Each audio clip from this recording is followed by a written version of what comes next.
So with that in mind, let's keep going on these, but we're going to keep this strategy. We will use this for all of the problems. So let me just move over a little bit. So slightly different equation, but same process. So I'll just rewrite it. So y, now sometimes it's a function like g of x or f of x, but in this case it's just equal to y. But that's okay because y and the function value are the same anyways. So y is minus 3 over 8 times x plus 5 times x minus 3. So we need to find the zeros. So let me just write that down. Our zeros are when this expression or this expression are equal to 0.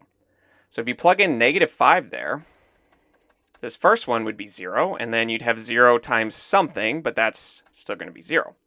And in this one, if you plug in a positive 3, then this would be 0. And so negative 5 and 3, if you plug those into the equation, then y would be equal to 0. And let's plot those points. So negative 5, 1, 2, 3, 4, 5 right there, and positive 3, 1, 2, 3.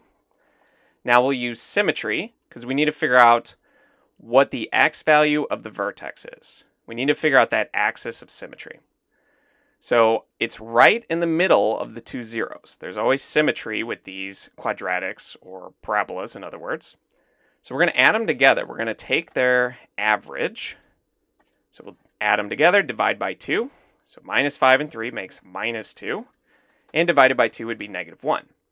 So at negative 1, right about here, that is our axis of symmetry. And lastly, we just need to figure out the y value of the vertex by plugging in x is negative 1. And so this is where function notation is advantageous because you can actually plug in specific values of x into the equation.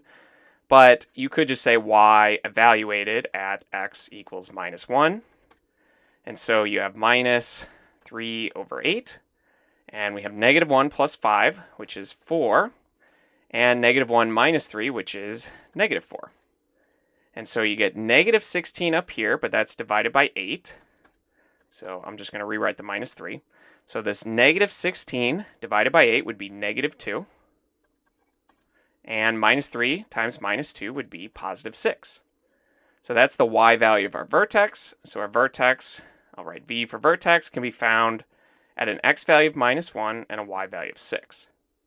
So we can plot that at minus 1 and then positive 6. So 1, 2, 3, 4, 5, 6.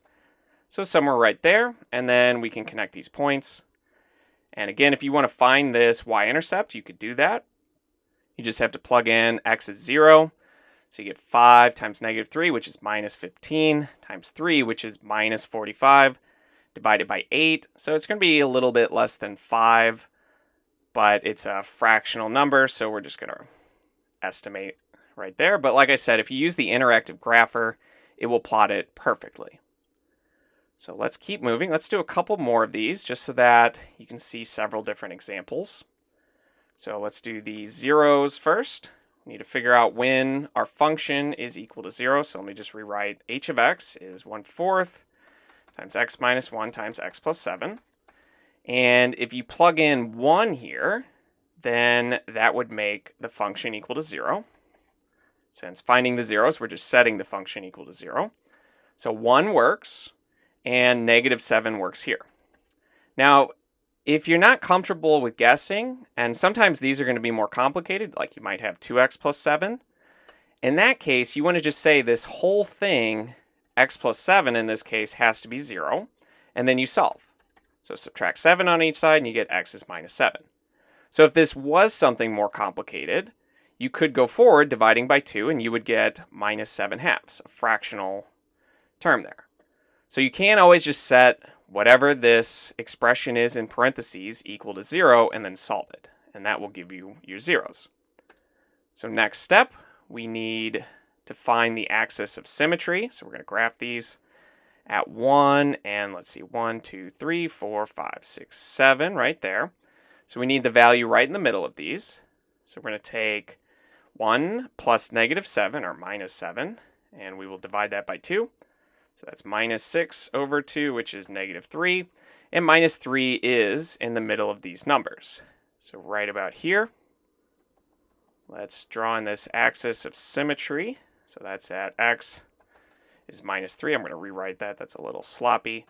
And then from here, we just need to plug it in to the function h of x to figure out what the vertex is.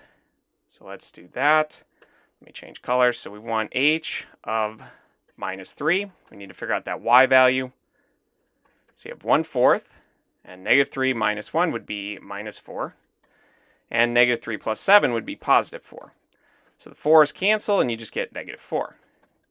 So our vertex has an x value of -3 and a y value of -4. Let's plot that. I'll go back to the blue color. So at -3, -4, somewhere around there. And then from here I can connect them. And we could find the y-intercept. We can plug in 0 there to get a more accurate value. And that would be -1 times 7, or -7/4. So that's -1.75, which is actually pretty close to how I drew it. So let's do one more. And with all of these, it's hard to draw these by hand. You're never going to really have a perfect parabola when you draw these, but you can at least get a rough idea of what it's supposed to look like. So let me rewrite the equation. Y is 4 times x plus 6 times x plus 4. And to find the zeros, well, actually there's no e.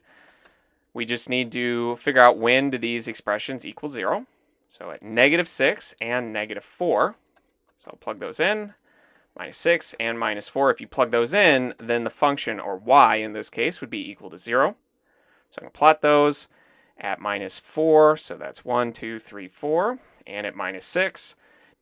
Now for some of these, you don't have to go through the process of averaging these. Sometimes it's obvious. The whole number between -4 and -6 would be -5. So -5 is the x value of our axis of symmetry. And so to find the vertex, we just plug that in. So we're evaluating the equation y when x is -5. So you don't need to do all this, but that's generally one way you can at least notate that you're evaluating y at a specific value, or you could just write it above. When x is -5, we can say that y is 4 times -5 plus 6 would be 1, -5 plus 4 would be -1, and so y would be -4, which means our vertex has an x value of -5 and a y value of -4. Let's go back to that blue color. So -5 comma -4 would be right about there. And so this is fairly steep, which we should expect because the coefficient out front is greater than 1. But it will look something like this. And if we did want the y-intercept, it's going to be a very large value, because if you plug in 0, you get 6 times 4, which is 24, and times 4 is 96. So it's not going to intersect this y-axis until the y value is at 96.